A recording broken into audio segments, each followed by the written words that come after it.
Welcome back. Neha ಕೊಲೆ ಪ್ರಕರಣಕ್ಕೆ ಸಂಬಂಧಪಟ್ಟಂತೆ ಈಗ ಸಿಐಡಿ ತನಿಖೆಗೆ ಸಿಎಂ ಸಿದ್ದರಾಮಯ್ಯನವರು ಮಹತ್ವದ ಘೋಷಣೆಯೊಂದನ್ನು ಮಾಡಿದ್ದಾರೆ. ಶಿವಮೊಗ್ಗದಲ್ಲಿ ಸಿಎಂ ಸಿದ್ದರಾಮಯ್ಯನವರು ಈ ವಿಚಾರವನ್ನ ಮೊದಲೇ ಮುಖ್ಯಮಂತ್ರಿಗಳು ಈ ಬಗ್ಗೆ ಗಮನ ಹರಿಸಬೇಕು, ಇದನ್ನ ಈ ವಿಚಾರಕ್ಕೆ ಸಂಬಂಧಪಟ್ಟಂತೆ ಸಿಐಡಿಗೆ ವಹಿಸಬೇಕು ಅನ್ನೋದು ಬಿಜೆಪಿಯ ಒಂದು ಅಹವಾಲ್ ಕೂಡ ಆಗಿತ್ತು. ಅಂದ್ರೆ ನೇಹಾ ಕೊಲೆ ಪ್ರಕರಣದಲ್ಲಿ ಎಲ್ಲೋ ಒಂದು ಕಡೆ ರಾಜಕೀಯ ಅಡಗಿದೆ ಅನ್ನುವಂಥದ್ದು. ಆದ್ರೆ ಸದ್ಯದ ಮಟ್ಟಿಗೆ ಮೇಲ್ನೋಟಕ್ಕೆ ಅದು ಪ್ರೀತಿ ವಿಚಾರ ಇರಬಹುದು. ಆದ್ರೆ ಈಗ ಆಗ್ತಿರುವಂತಹ ಕೆಲವೊಂದು ವಿಚಾರಗಳನ್ನು ನೋಡ್ತಾ ಇದ್ರೆ ರಾಜಕೀಯ ತಿರುವನ್ನ ಪಡೆದುಕೊಂಡಿದೆ. ಒಂದು ಕಡೆ ಬಿಜೆಪಿ ಪ್ರೊಟೆಸ್ಟ್ ಮಾಡ್ತಾ ಇದೆ.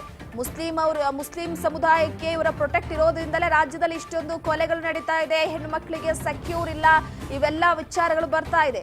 ಆದ್ರೆ ಕಾಂಗ್ರೆಸ್ ಪಕ್ಷದ ವತಿಯಿಂದ ಯಾವುದು ಕೂಡ ಇಲ್ಲ, ಇಲ್ಲಿ ರಾಜಕೀಯ ಮಾಡೋದು ಬೇಡ, ಈ ವಿಚಾರಕ್ಕೆ ಸಂಬಂಧಪಟ್ಟಂತೆ ಪೊಲೀಸರು ತನಿಖೆಯನ್ನ ನಡೆಸಲಿ ಅಂತ ಸುಮ್ಮನೆ ಆಗಿದ್ರು. ಆದ್ರೆ ಚುನಾವಣೆಯ ಸಂದರ್ಭದಲ್ಲಿ ಅತಿ ಹೆಚ್ಚಾಗಿ ಹೈಪ್ ಕ್ರಿಯೇಟ್ ಆಗಿದೆ. ಈಗ ನೇಹಾ ಕೊಲೆ ಪ್ರಕರಣ ಇಡೀ ರಾಜ್ಯದಲ್ಲಿ ಬೆಂಕಿ ಹತ್ಕೊಂಡಿದೆ.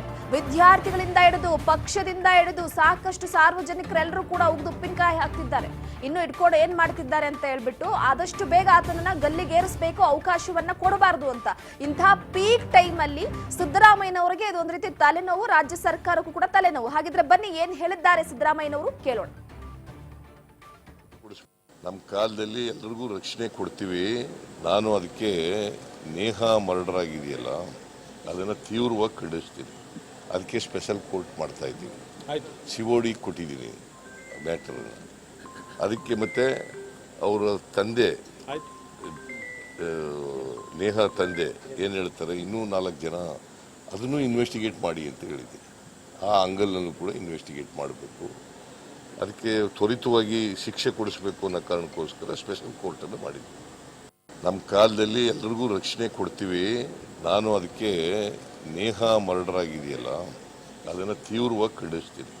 ಅದಕ್ಕೆ ಸ್ಪೆಷಲ್ ಕೋರ್ಟ್ ಮಾಡ್ತಾ ಇದ್ದೀವಿ, ಸಿಒಡಿ ಕೊಟ್ಟಿದ್ದೀನಿ ಮ್ಯಾಟರ್. ಅದಕ್ಕೆ ಮತ್ತೆ ಅವರ ತಂದೆ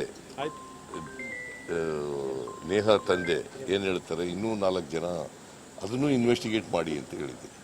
ಆ ಅಂಗಲ್ನಲ್ಲೂ ಕೂಡ ಇನ್ವೆಸ್ಟಿಗೇಟ್ ಮಾಡಬೇಕು. ಅದಕ್ಕೆ ತ್ವರಿತವಾಗಿ ಶಿಕ್ಷೆ ಕೊಡಿಸ್ಬೇಕು ಅನ್ನೋ ಕಾರಣಕ್ಕೋಸ್ಕರ ಸ್ಪೆಷಲ್ ಕೋರ್ಟನ್ನು ಮಾಡಿದ್ವಿ. ನಮ್ಮ ಕಾಲದಲ್ಲಿ ಎಲ್ರಿಗೂ ರಕ್ಷಣೆ ಕೊಡ್ತೀವಿ. ನಾನು ಅದಕ್ಕೆ ನೇಹಾ ಮರ್ಡರ್ ಆಗಿದೆಯಲ್ಲ ಅದನ್ನು ತೀವ್ರವಾಗಿ ಖಂಡಿಸ್ತೀನಿ. ಅದಕ್ಕೆ ಸ್ಪೆಷಲ್ ಕೋರ್ಟ್ ಮಾಡ್ತಾ ಇದ್ದೀವಿ, ಸಿಒಡಿ ಕೊಟ್ಟಿದ್ದೀನಿ ಮ್ಯಾಟರ್. ಅದಕ್ಕೆ ಮತ್ತೆ ಅವರ ತಂದೆ